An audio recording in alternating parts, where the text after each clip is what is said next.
Good morning, everybody. John Spielkel here for GAI Insights, bringing you your top news, essential, important, or optional. And I'm going to put thoughts in your head and time in your day. We've got a full house. We got Lucinda Lindy, we have Sandeep Sacheti, Luda, Ankash, and Paul. All right, got some great articles today, some really interesting research and new models that are launching. All right, Ankash, start us off if you would. Thanks, John. So the first one that we have for today comes from OpenAI, and it is a big one. The new ChatGPT images is here. I got to believe people are running around OpenAI headquarters screaming about Gemini and Nano Banana. So what do you think here, Sandeep?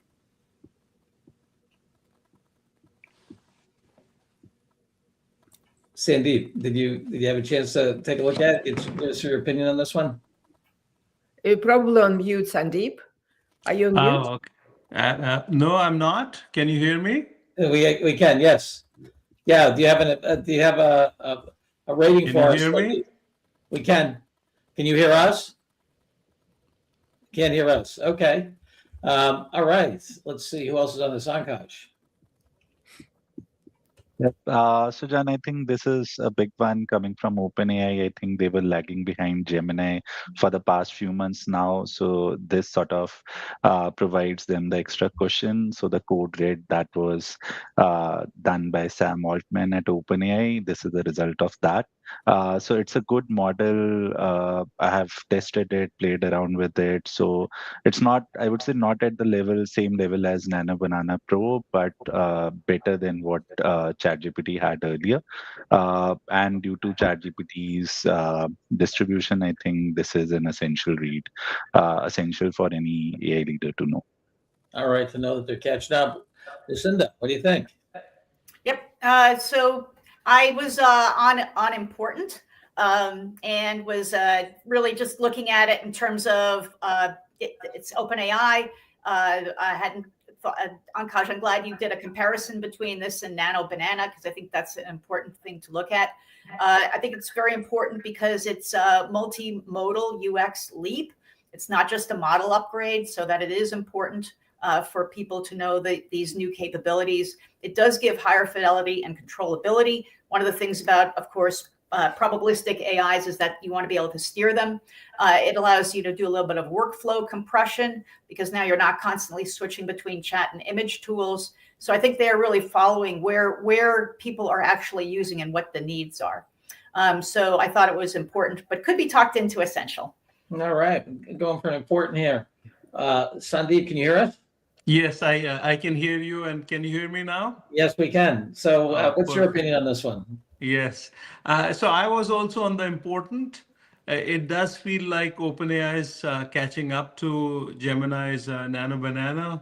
I did get a chance to play with it this morning, and I have to tell you, it's still a lot slower than Gemini, Nano Banana, but it does have more controllability. So I like it for that reason. Yeah. The engineering at Google is just it's astounding. I mean, amazing. In terms of performance. Akash, where were you on this? Oh, I'm sorry, I already asked you. Luda. I was. Yeah. Luda. Yeah, I was actually optional because of the slowness, and it's a good release. But since it's OpenAI, I can live with importance. But I think it's upgrade. They're catching up. It's a catch up. So it's really not yet there. Paul. I am definitely important, and I think from an AI leader standpoint, this is really important because we have consistently people need to standardize in Copilot or ChatGPT, and on an exception basis, add additional licenses. Maybe Claude for coding here. We've now had 3 customers contact us asking if our opinion on should they buy extra licenses for Gemini image creation, Nano Banana in the marketing department here. And I think they should and continue to test themselves. But this is at least a piece of information that AI leaders need to be aware of. All right, I think I can give this an important, not a frontier product, but obviously fantastic distribution. Important it is. Akash, next. Okay, the next one comes from Allen Institute, and it is about Malmo 2, which is their state-of-the-art video understanding, pointing, and tracking model. Yeah, so here we have Paul Allen's legacy living on. What do you think here, Lucinda? Yes. So I was for important to essential on this one. Why? I think first of all, I really appreciate that that Allen Institute, the AI squared, is doing some really of the hard infrastructure work. They are creating new data sets. They're training new models. They are really giving either near frontier or at the frontier type performance, and it's really closing the ground on the proprietary models in the US. So what is it? It's a Momo 2 is a fully open weights, open data, open code, visual language model that delivers really state-of-the-art or near state-of-the-art understanding with true grounding. It can point, count, and track objects across time. Doesn't do any generation, but it's really good at video understanding and image understanding. So the fact that they actually show the data recipes is important. It's got operational groundings, etc. It's not so great for very long context videos, apparently, or complex multimodal reasoning. But I do think that this is very important for U.S. leaders to know about, because for open models that are, not from potentially adversarial countries, this is a very important option. All right, so we have an important from Lucinda. What do you think, Cindy? I was on the essential on this one, given the advancement that Allen Institute has made, and especially in the open source arena. This truly takes the multimodal capabilities to a new level, and grounding videos into tracking each object across scenes. That seems like a breakthrough to me, at least. So I'd say essential. All right, essential.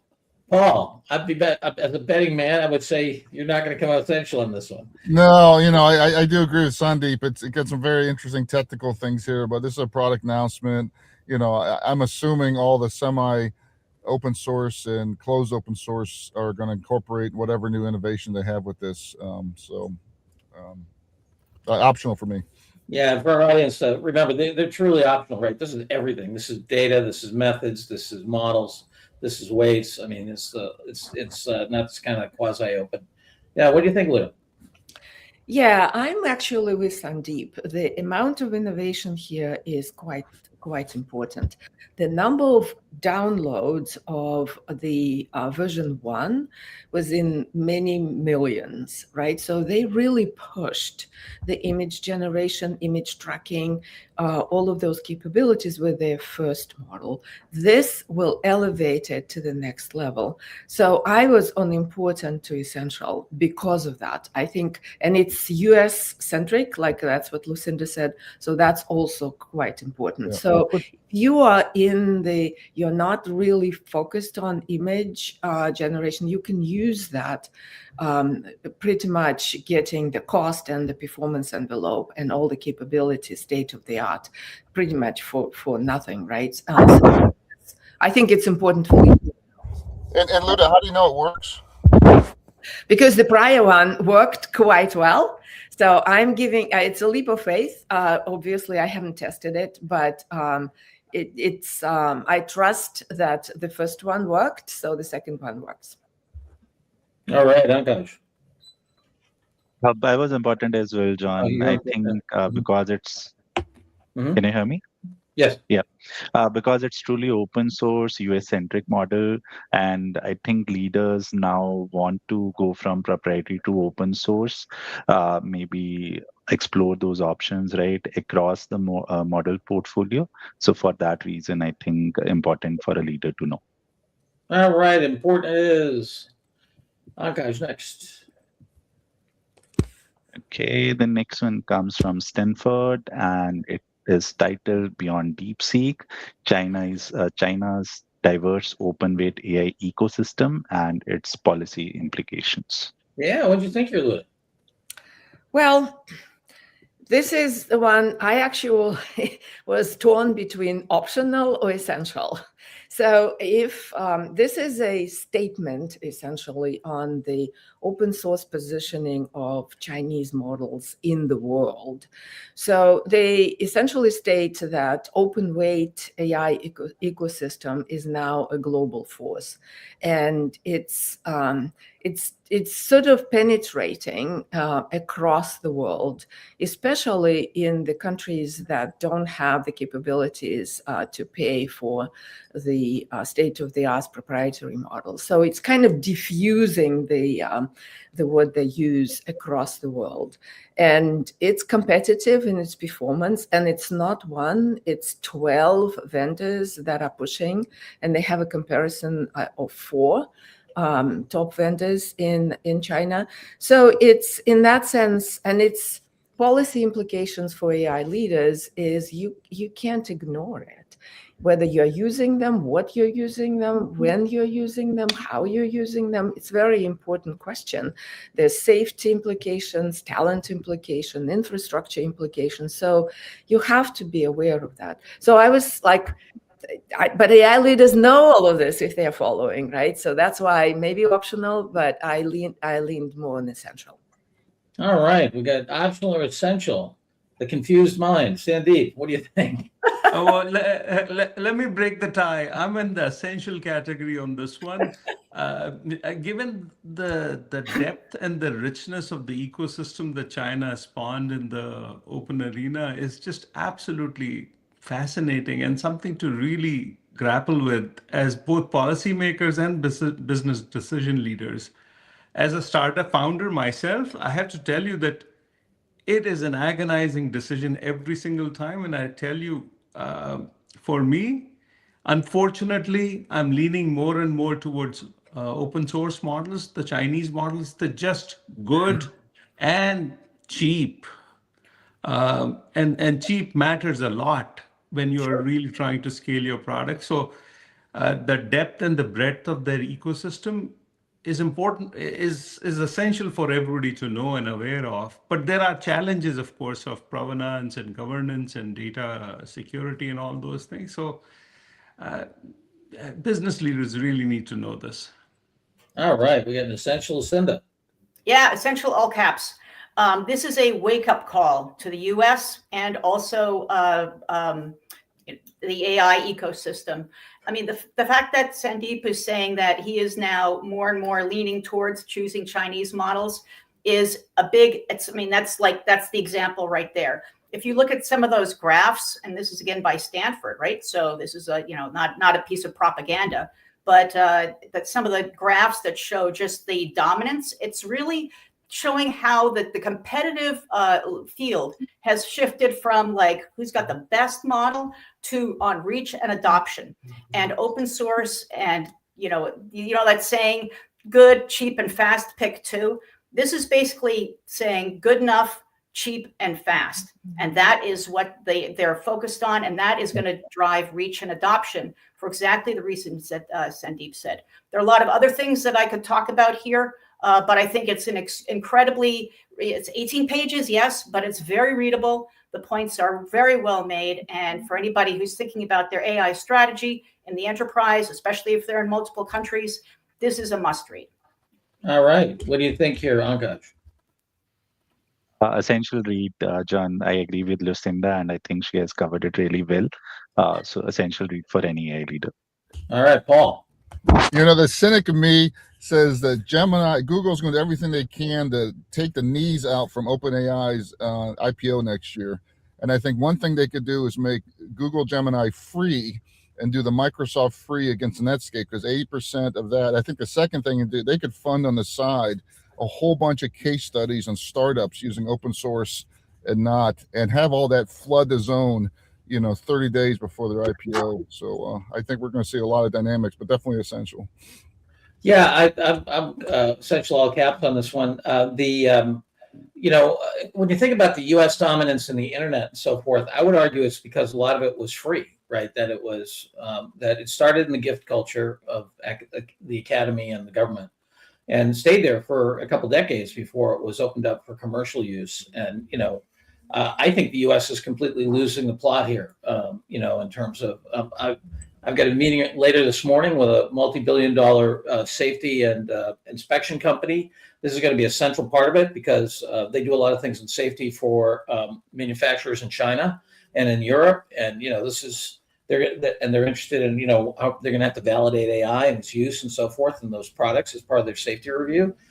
No question, the Chinese models are getting built into all this. I think U.S. AI policy is handing the world to China on a silver platter.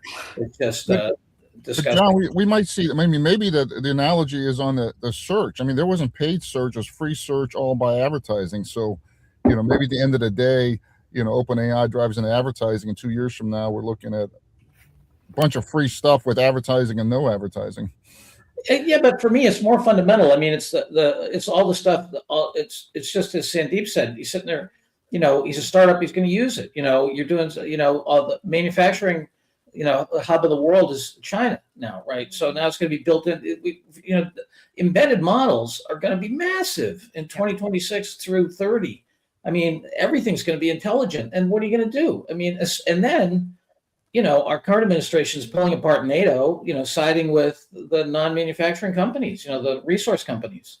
They're siding with, with Russia and with Saudi Arabia. And, there are alliances with extractive companies that have very little manufacturing. And the Europeans, the head of Germany just said the other day, the Pax Americana is gone. So the Europeans are all going to, just 2 days ago, we talked about it. This is bad policy, and this report, at least gives us some data. We're losing that next wave, and we being the U.S. Anyway, the U.S. should be putting money into the Allen Institute because that can really, fund a lot of this, and that can be spread and diffused out through our entire U.S. AI ecosystem. Yeah, I have a thought, Lucinda. How about we refund all the stuff that Mr. Musk went around and cut, and then maybe use USAID as a distribution thing for intelligence around the world, where we could uplift everyone, and it would cost less than the F-35 program, which is 1.7 trillion. This really anyway. This paper really doesn't hit it, and most leaders really, like Sandeep said, they know it, and it's in here. They struggle with this. I don't know whether this paper, it just summarizes it. It doesn't really push it or would tell you So it summarizes the current state, and that's its value, I think. Yeah. We're burning our competitive advantage on the front lawn of the White House, in my opinion. Anyway. So I'm not being political. I'm being political in a policy sense. I don't care. Anyway, whatever. Yeah, no, that's right. Next, essential. Okay, the next one again comes from OpenAI, and it is titled Evaluating AI's Ability to Perform Scientific Research Tasks. Yeah, what do you think, Sandeep, on this one? John, I'm getting a bit jaded by all these evals, to be honest with you, because it just seems like, a 1% here, 2% there and it doesn't really connect with normal people these days, evals. Obviously, it matters a lot to experts. But in this specific advancement that, OpenAI is proposing, the frontier science piece, it is important. I wouldn't put it as essential, but I would put it as more important article. The fact that we're making such amazing progress on LLMs, and how do we know that we are really actually going to deliver scientific progress? So a new set of evaluations are required for understanding whether we can actually just mimic what already exists or create breakthrough solutions in physics, chemistry, biology. And that's what this article goes on proposing. And I think that's good and important. But it also points to the fact that we need evals like this for enterprises as well, whether it's in the legal arena or the medical arena or different aspects within the corporation. So I'd say important as a framework of advancing how to evaluate these models, not necessarily essential for a general reader. All righty, so we're going for important. What do you think, Lucinda?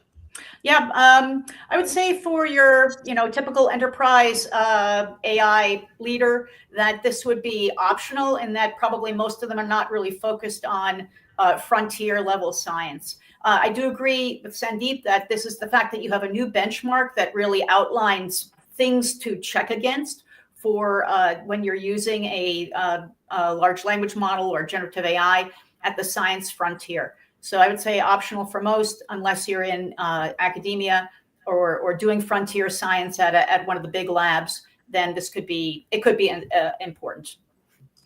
All right, Luna. Yeah, I was important for awareness for the enterprises that have deep R&D labs in certain areas like material science and the like. This is an important benchmark, but or eval, but it is optional for everybody else, I think. All right, Ankash. I was important on this one, John. I think 2026, we will see a lot more developments of using Gen AI in science, right? In the last month or so, we have seen Cosmos AI, which has been a AI scientist. Then there was a tool called AI Scientist only. Now these tools are going on for a few days and they are doing hypothesis testing. They can do research against multiple hypotheses. So I think we need a frontier benchmark now because Gemini Pro and Gemini 3 Pro and GPT 5.2, they are already scoring around 75, 77% on Math Olympiad, right? So we need a benchmark which open source community as well as different companies can use to compare how their models are doing when they are using it for scientific purposes. So for that reason, I think an important read. All right, and Paul. Yeah, I was a little more on the optional side. This is an announcement of a framework, but I do think it's notable and going in direction. And I think it also reinforces where, as you know, I'm very IPO centric in my mind for some reason today. Both Anthropic and OpenAI need to show Wall Street how they can get $20,000, $100,000 per seat for these specialized roles. So both of them are doing it in finance, are doing it in coding. They're doing it in Anthropic's life sciences. I think we're going to see maybe even a marketing and lead. So I think we're going to continue to see these kind of high knowledge workers that you're paying $100,000 to $200,000 fully loaded, that you can get $50,000 a year and then configure as a thing. But I think this particular framework is optional for now. Yeah, I was on the border between important and optional on this one. I do think, as we've talked about before, I think the advancement of, I agree with you on Ankash, advancement of science is going to be, just take off starting next year. Well, it's already started to, right? But and we do need a thing. But this is an announcement of a new benchmark. I'm gonna give this guy optional, I think. And John, one quick footnote. I was over at MIT last week. I mean, you cannot get your PhD in any topic now at MIT without really using these tools. It's an essential part of your PhD stuff here. So that's, leading education on 3 or 4 things, and that's research at one generalized function. Yeah, I was preparing a presentation. I was thinking, okay, whatever. If I live to be an old man, or my kids, it's going to be, I'm going to reminisce about. I remember what I used to think for myself. I didn't talk to a robot. Anyway,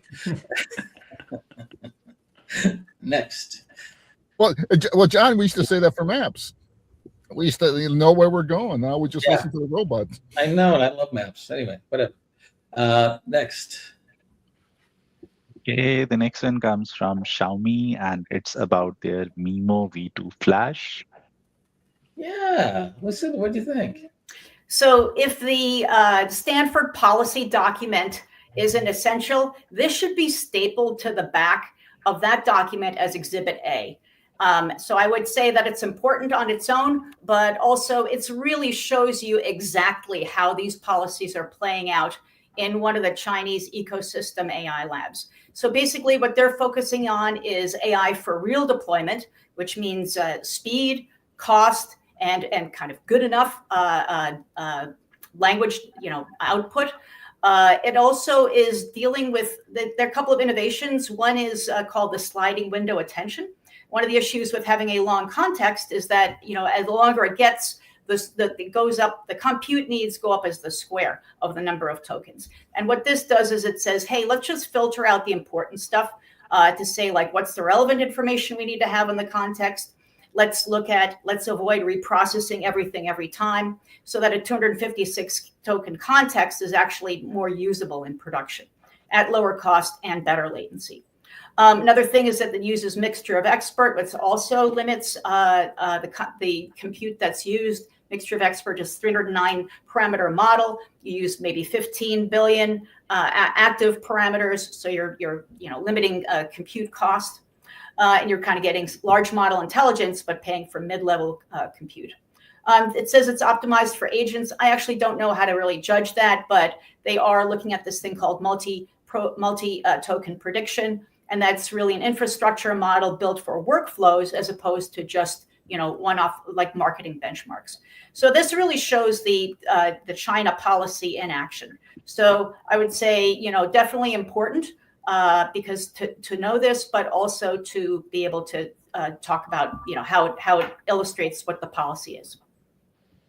All right, Luda. Yeah, this graph, thank you, Ankash, for pulling up. This is actually speaks volumes to Sandeep's earlier point. Look, here's an open model with everything included, right? And look at the price versus speed and where they are. So it went from 10 bucks at the beginning to a cent, right? So and the performance is off the charts. So this is incredible. I agree with what Lucinda has said. It's an important push. All right, important it is. Sandeep, what do you think? Yeah, again, I can tell you that as a startup, I'm going to run to this one today. Given the extreme cost efficiency and the speed which it's providing, and the advancement that it's creating with this hybrid attention speed in that concept, I think this really is something that should again and again make us realize that closed models have their limitations, and with the expense that is associated with those, these open source models are just going to take over the world. Yep. So while this particular model is not essential for everybody to know, but again, the concept, we've got to follow this space very closely. Yeah. It introduces a number of innovations that would push all the other models, but they're sort of like a DeepSeek, another DeepSeek moment, pushing it a little further. Yeah, okay. What do you think? I agree with Lucinda, Luda, and Sandeep. Important read. I think we will be doing our buyer's guide in January next year. And I think for every LLM ops provider, it will become an important question in terms of how many Chinese models do you support. So yeah, important for me as well. All right, and Paul. Yeah, definitely important here. And John, I've got half written. I've been sitting on my desktop for 2 weeks, an article saying, boy, I think if you spend, and Deepak or Sandeep, see if you disagree with this. I think if you are spending more than $1 million a year on your Gen AI project, you have to have a lane of R&D with the Chinese model. And even a year ago, I don't think I would argue that anyone else would. But now I think, given all the trends we talked about here, and we know the token explosion and total cost of ownership is very real once you go into production here. So you got to start testing and getting your organization understanding these models and your management team comfortable with them, because this is the way you manage costs going forward. Well, and Paul, I got to tell you that you have deeper pockets than I do. $1 million is not the threshold for me. It's a much lower threshold. And even at $50,000, this starts to make a huge difference for a startup. Sure. Yeah, that's yes. Yeah, I'm going to give this one important because the article itself, I think, as you said very articulately, Lucinda, there's a lot of innovations here.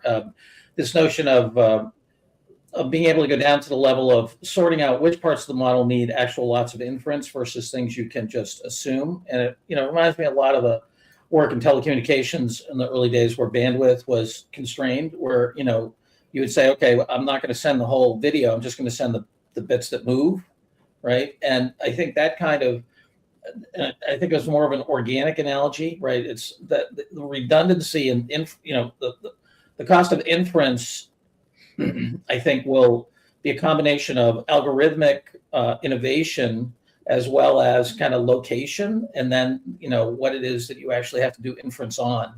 And so I think we're just at the beginning of a wild world of inference engineering that this highlights an important area, great performance. So I give this the broader thing about how you think about what the Chinese are doing in terms of let's say an OpenAI. So OpenAI's IPO is going to go out there.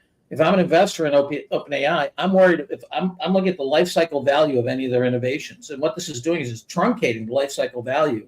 So it's, okay, I can go out and, as you said, Paul, charge $20,000, $50,000 a year for a scientist, but that's going to fall off quickly if I think about the total value of that product in the market.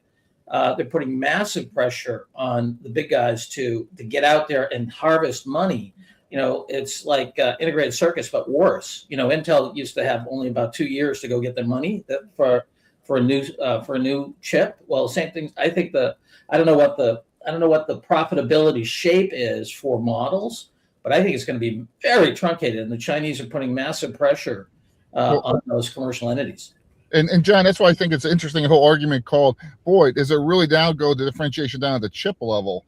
And that's why Google got such a strong advantage with their TPUs, which China doesn't. And if you believe the strongest innovations with the best chip, maybe that's one way they study ahead. But boy. Well, yeah. The other thing is, Google's an unregulated monopoly, and they generate a couple $2 billion a week in EBITDA. So there's that too. And our Justice Department, just let them keep the browser, which I think is totally nuts. But anyway, can I add one thing to this conversation? I think it's a fascinating conversation. And necessity is the mother of invention. The Chinese are GPU constrained, and therefore they are advancing the algorithms in the open space a lot more than what US is doing. Is all these companies are essentially throwing compute at the. It's not to say that they're not advancing algorithms. It's just that the pivot point here in US is more compute, the larger data centers. And it's just a fascinating thing as to how this bifurcation is happening. And in the end, cheap always wins. Yeah. It does. One word of caution, though, I think the foundation models in the US focused on data security quite strongly. And if you look across the Chinese models, they're prone to like jailbreak attacks way higher, like 12, 15, sometimes 20% higher opportunities. So this is something, a word of caution, obviously, but needs to be figured out. Yeah, I think it's going to be a symbiosis. The thing is that, for me, the question is, look, the Americans have over the years used the internet, telecommunications, computers, and software to really be the front edge of our influence and intelligence apparatus, and that's what we're losing, right? We've done a ton of that around the world, and our allies, our previous allies, are now saying, "Screw it, we're going to go with the Chinese." I mean, we can trust the Chinese. At least they have a policy that stays stable for more than an afternoon. Anyway, all right. So we're going to have the tote board and then the announcements here. Oh, there's one more, John. Oh, there's one more. I'm sorry. Flex 2 Max. Yes. Ankash. And sorry, we're running out of time here. Yes, John. So this one comes from Black Forest Labs, and it's about their Flux 2 Max model. I would say this is an optional announcement. They talk about all the regular things that every image model announcement has: professional grade output, highest editing consistency, text rendering, etc. But compared to OpenAI's announcement, I think this is still an optional one. So optional for me. All right, we're headed for optional. Sandeep, you okay with that? Yeah, given the shortness of time, I'd say optional it is. All right, Lucinda? Yep. Luda? Yeah, I can live with optional, but it actually, the innovations are important for enterprise leaders. This is much more into the support of the overall. Yeah, but anyway, let's do optional. It's just because of the shortness of time. I was thinking important. I'm about to send this to a client of mine because this continuity issue of the ability to, go across different images and stuff is massive for any marketing activity. Correct. And it puts it into the flow, and it's much more robust than other ones. So compared to Nano Banana, there's just one image. This is multi-image, multi-flow. So for enterprise use, this is the choice. All right, I'm going to go important. All right, if we get the totals, the announcements are ChatGPT training tomorrow at noon Eastern. And then on Monday, I'm going to release my predictions for 2026. So thanks, everybody. Archives will give us the tote board. Let's see. We'll get, I think we have 4 importance, 1 optional, and 1 essential. All right, everybody. Have a great AI day, and we'll see y'all tomorrow. Bye-bye now. And thank you so much, Sandeep and Lucinda, for joining us. Bye-bye. Thank you.